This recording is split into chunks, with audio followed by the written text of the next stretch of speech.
आज का टॉपिक है संक्षारण। इसे अंग्रेजी में कोरोजन कहा जाता है। संक्षारण क्या है? यह एक क्रिया है। सक्रिय धातुएं, कुछ धातुएं ऐसी होती हैं जो सक्रिय हैं, अधिक क्रियाशील हैं, एक्टिव हैं, और कुछ कम क्रियाशील होती हैं, निष्क्रिय। सक्रिय धातुओं का वायु एवं नमी, हवा एवं नमी की उपस्थिति में धीरे धीरे नष्ट होने की क्रिया को संक्षारण करते हैं। या धातुओं को या धातुओं का वायुमंडल में धीरे धीरे ऑक्साइड, सल्फाइड, कार्बोनेट, सल्फेट इत्यादि में बदलना संक्षारण कहलाता है। अब जैसे लोहा, यह सक्रिय धातु है। लोहे को अभी हम हवा में रखते हैं, वहां पे नमी हो, पानी हो, तो लोहे पर जंग लग जाता है। तो लोहे पर जंग लगना ये संक्षारण क्रिया है, और धीरे धीरे लोहा नष्ट होता चला जाता है। इसी प्रकार कॉपर यानी तांबा, यदि तांबे का संपर्क हवा एवं नमी से हो जाए तो तांबे के ऊपर हरे रंग की परत जम जाती है और तांबा धीरे धीरे नष्ट होने लगता है। इसी प्रकार धातुओं की जो चमक है वो हवा में धीरे धीरे उसकी चमक कम होती चली जाती है, तो वहां पर भी धातुओं का संक्षारण होता है।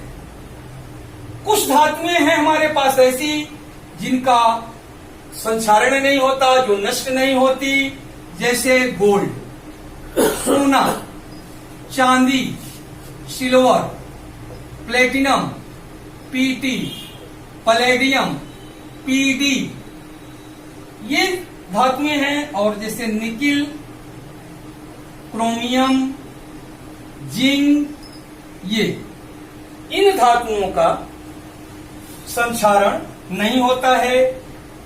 विशेष रूप से ये सोना, चांदी, प्लेटिनम, पैलेडियम, ये बिल्कुल न तो हवा से क्रिया करती हैं, न तो ये पानी से क्रिया करती हैं। अब संक्षारण का मतलब है हवा एवं नमी की उपस्थिति में, पानी की उपस्थिति में धातुओं का धीरे धीरे धीरे धीरे नष्ट हो जाना संक्षारण कहलाता है। जैसे लोहे पर जंग लगना, रस्टिंग ऑफ आयरन। लोहे पर जंग कैसे लगता है?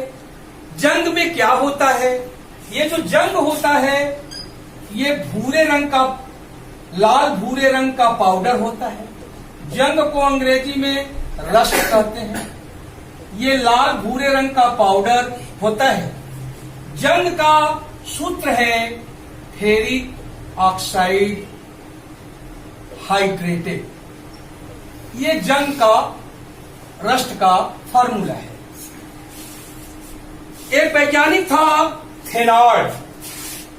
थेनार्ड नामक वैज्ञानिक ने एक सिद्धांत दिया था संक्षारण के लिए, विद्युत रासायनिक सिद्धांत, इलेक्ट्रोकेमिकल थ्योरी ऑफ कोरोजन।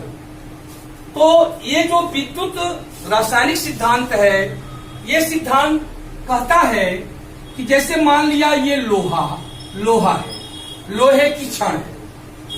अब मान लीजिए इस लोहे की छड़ में कुछ अशुद्धियां हैं, जैसे यहाँ पे अशुद्धियां हैं, ये लोहा है, आयरन है, और ये मान लो कापर है, तांबा। अक्सर लोहे में तांबे की अशुद्धि होती है। अब यदि हम इस लोहे की छड़ को हवा में रख दें, पानी में रख दें, तो पानी, इसके पृष्ठ पर पानी आ जाता है, यहां पर H2O आ जाता है और यहां पे ऑक्सीजन वायुमंडल से आ जाती है।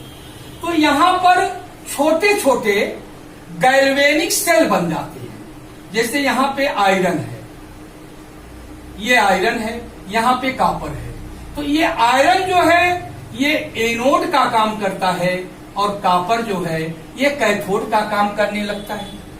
यहां पर विद्युत अपघटन की क्रिया होने लगती है क्योंकि ये सेल बन गया, एनोड और कैथोड। हम जानते हैं एनोड पर हमेशा ऑक्सीकरण की क्रिया होती है, ऑक्सीडेशन होता है, और कैथोड पर हमेशा रिडक्शन होता है, अपचयन होता है।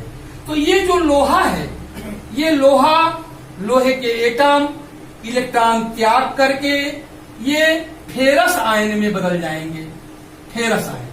तो ये जो लोहे की छड़ है, इसमें से क्या होगा, आयरन जो है विलयन में आ जाएगा। ये जो विद्युत अपघट्य का विलयन है, इसी विलयन में फेरस आयन आ जाएगा। तो धीरे धीरे इसकी मोटाई, लोहे के छड़ की मोटाई कम होने लगेगी और ये फेरस आयन ऑक्सीजन से क्रिया करके फेरिक आयन में बदलेगा और फेरिक आयन और जल और ऑक्सीजन ये तीनों आपस में क्रिया करके ferric oxide, hydrated ferric oxide बनाते हैं। इसका नतीजा होता है कि इस लोहे के ऊपरी पृष्ठ पर एक लाल भूरे रंग की यहाँ पर जंग जमा हो जाती है और ये इसको जब पीटेंगे जंग बाहर हो जाती है, लोहे की छड़ पतली होती जाती है, खराब होती जाती है, नष्ट होती जाती है। तो ये था विद्युत रासायनिक सिद्धांत संक्षारण के लिए। संक्षारण को प्रभावित करने वाले कई फैक्टर हैं, कई कारक हैं। जैसे पहला, ये जो धातु है, इस धातु जिसे ये आयरन है, तो इसकी क्रियाशीलता, इसकी एक्टिविटी ये संक्षारण को प्रभावित करती है, क्रियाशीलता, धातु की क्रियाशीलता। दूसरा, वायु एवं नमी की उपस्थिति। यदि वायु एवं नमी अधिक मात्रा में है तो संक्षारण अधिक होगा। यदि धातु अधिक क्रियाशील है तो संक्षारण यानी वो नष्ट अधिक होगा। तीसरा, हाइड्रोजन आयन की संख्या पर निर्भर करेगा कि यहाँ हाइड्रोजन आयन, अब यहाँ हाइड्रोजन आयन वास्तव में बनता कैसे है।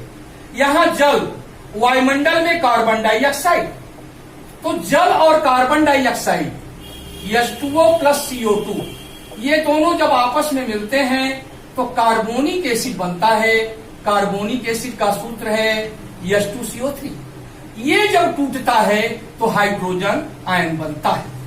चौथी बात संक्षारण को प्रभावित करती है, इसमें धातु में मिला हुआ, धातु में उपस्थित अशुद्ध धातु, जैसे लोहे में कॉपर यदि मिला है तो ये संक्षारण को प्रभावित करता है, धातु में उपस्थित अशुद्ध धातु। तो संक्षारण की क्रिया को यदि रोकना है, इसको प्रिवेंट करना है, लोहे को जंग से बचाना है, तो इसके लिए कुछ उपाय बताए गए हैं। जैसे यदि लोहे के ऊपर हम जिंक की परत चढ़ा दें, जिंक लेयर चढ़ा दें, तो लोहे पर जंग नहीं लगेगा।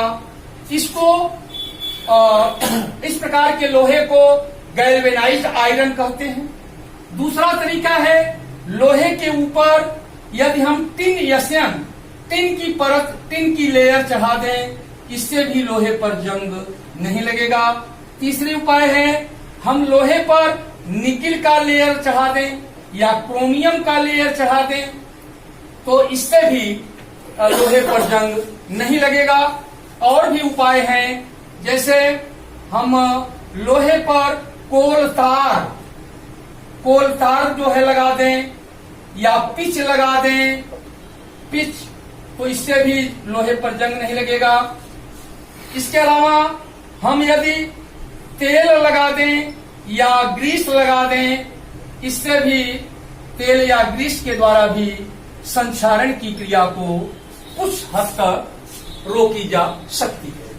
संक्षारण की क्रिया तभी होती है जब धातु का संपर्क हवा और नमी यानी एयर एंड वाटर दोनों का जब संयोग होता है तभी संक्षारण की क्रिया